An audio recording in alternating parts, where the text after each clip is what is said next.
अंबरनाथमध्ये एक भरधाव रिक्षा इलेक्ट्रिक पोलला धडकून अपघात झाल्याची घटना घडली आहे। या अपघातात रिक्षा चालक गंभीर जखमी झाला असून त्याच्यावर उल्हासनगरच्या खासगी रुग्णालयात उपचार सुरू आहेत।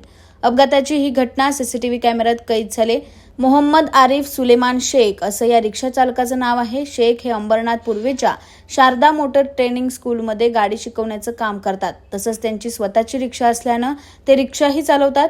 शनिवारी मध्यरात्री 2:30 वाजताच्या सुमारास कल्याण बदलापूर मार्गावरून शेख हे रिक्षा घेऊन मेटलनगर परिसरातील घरी येत होते।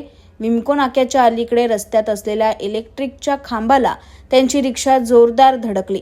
यात शेख यांच्या डोक्याला गंभीर दुखापत झाली। अपघाताची ही घटना सीसीटीव्ही कॅमेऱ्यात सुद्धा कैद झाली।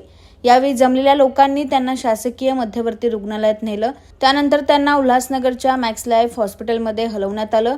तिथे त्यांच्यावर उपचार सुरू असून त्यांची प्रकृती सध्या स्थिर आहे। कल्याण बदलापूर मार्गावर रस्त्यात असलेल्या खांबांमुळे आजवर अनेकदा अपघात झाले असून अजूनही अपघातांची मालिका सुरूच आहे। आणखी किती अपघात झाल्यानंतर शासकीय यंत्रणांना जाग येणार हा प्रश्न मात्र अनुत्तरित आहे। Bureau report, AB fast news, Ambernath.